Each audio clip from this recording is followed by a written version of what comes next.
Hello, my name is Mark Wilson. I work here at Camp Widji, and welcome to the Widji Show. This is part 2 of the 2-part series, A Play in Your Living Room. So we are in a different part of the living room, which has props and things behind me. I moved the couch because I got permission to move the furniture around, and now we have a stage. And this is where our play is going to happen. We have moved some things around, so this costs zero budget. But now we have a set design. We've rehearsed. It's showtime, right? So first thing you're going to do on the day of the play is you're going to make movie tickets. Movie tickets are huge. If anytime you go to a movie or a play, you have to have a movie ticket. If you go to an actual play at TPAC or other places where they're doing a legit play, you absolutely get a program as well with who's in it and maybe some acknowledgments, some sponsorship endorsements on the back, some things like that. So if you really want to go the extra mile, design these things, these elements as well. I promise you they will be kept by your family and your folks, and they will in no way come back to haunt you later. So please have a great time putting the pre-production things together that the audience gets at the very beginning.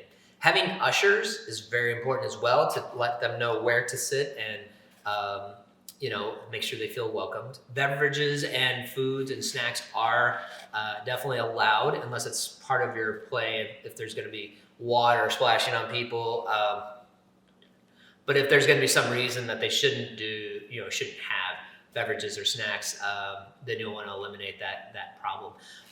But definitely go above and beyond when it comes to putting them together, putting all the audience together. Now, time for the curtain. When it comes to the curtain going down, you're going to feel a little, some butterflies in your stomach maybe, or a little nervous. Don't worry about it. It's totally natural. Even the greatest actors in the world get nervous before the curtain goes down. That's kind of the fun. What you need to know is that there's no such thing as a bad performance, especially in your living room. If you mess up a line, just giggle and go with it. Make up a new line and get back to where you were in the story so that everybody else performing with you can then help you out and catch on and move forward. Improv is a little tricky. It's its whole other art. If I would only say this, if you're going to improv, make sure everyone knows that you're improving and can also improv, which means improvisation, which means make it up as you're going, which includes a story. Make sure everybody's in on it. Don't just start making up your own story and your own dialogue during the play when no one else knows what you're doing, because it'll become super confusing. So work as a team with your other cast members and have fun with it. And don't worry about messing up. Just keep going. That is the best thing you can do. If you are with someone else, another cast member, and they mess up, don't laugh and, leave or, gets laughing so hard that you can't continue. You have to have that professional, okay, we're going to go with this and keep it going. It's just a wheel. You just got to keep it going. So no matter how bad it gets, no matter who forgets their line or the singing, just, someone cracks their voice when they're singing or forgets, where they're supposed to go, or the prop falls apart. There's all kinds of fun things that happen. Just keep it going the whole time. The show must go on. You may have heard that before. Just keep it going all the way to the very, very end. Make sure you talk loud. This room has lots of echo.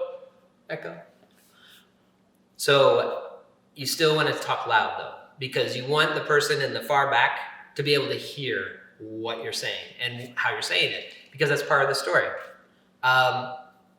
When you are talking to another character, don't turn your back to the character, because your voice goes that way and everyone wants to see your face. Believe it or not, they want to see your face, especially if they're recording it with their phone. So kind of talk sideways so that they can see you. And if you watch TV closely and other forms of media, you don't see the back of people very often. They're almost always next to each other. That's not by accident. It's because you want your face in the shot. So try not to turn your back.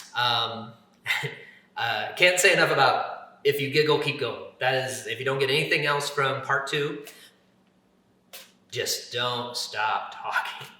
It's easier for me than a lot of other people, but just don't stop talking. Okay, so production. You're going through, you have your plot, you didn't stop talking, you giggled in some parts, but you got through, and if you get to serious parts, dramatic parts, a trick is use silence. Because if you pause long enough, that was a little William Shatner, but if you pause long enough, you gain attention from the audience and they feel it with you. They're, what is he going to say? And they'll go on this emotional ride with you. When you're performing and you're nervous, it'll feel like a really long time to pause. Keep the pause anyway. The pause is the drama. Again, study all the movies and the TV shows that you like, that you're really into. If you study it, there are pauses that are there intentionally, where even in cartoons where they look at each other and they pause, that is meant to create an emotion. So don't be afraid to be quiet. So I should do that too.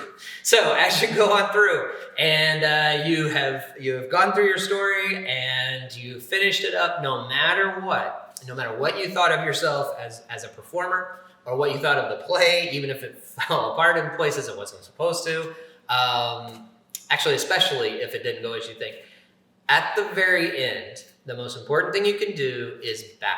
You have to bow at the very end. When you say the end or you have a way of ending, people will applaud. If they don't applaud, you can give them a hint that they're supposed to applaud, but they will applaud. And when they do, you get together in a line, you put your arms around each other again. Doesn't matter if you're, brother, sister, or whatever, and they did a bad job or you did a bad job and you feel bad or whatever. You put your arms around it, you're a team, and you bow. Deep bow, come back up, and you can even bow twice if they keep applauding, and exit to the stage that way, okay? I got stage right. So you're gonna take off, and then you can join the audience. Don't listen to your critics if you have a sibling in the audience and they're gonna be, you were terrible, and they give you a hard time. This is not what you're going for. And your parents, you're the greatest ever. Oh my gosh, I can't wait to send this to people. That's part of it too. But just kind of measure yourself, watch yourself give yourself a break. It's sometimes awkward to hear yourself and to see yourself on camera after you perform. Give yourself a break, enjoy it for what it is. And if you're interested in this kind of thing, we have a drama clinic at camp, and there's other programs all over the place that you're from, be it Nashville or otherwise, that you can really explore this out. So I encourage you to do that. And by all means, please have fun in your living room, putting on the play, or movie of your choice. And and thanks so much for listening. And this has been The Widji Show. My name is Marc, and we'll see you at camp.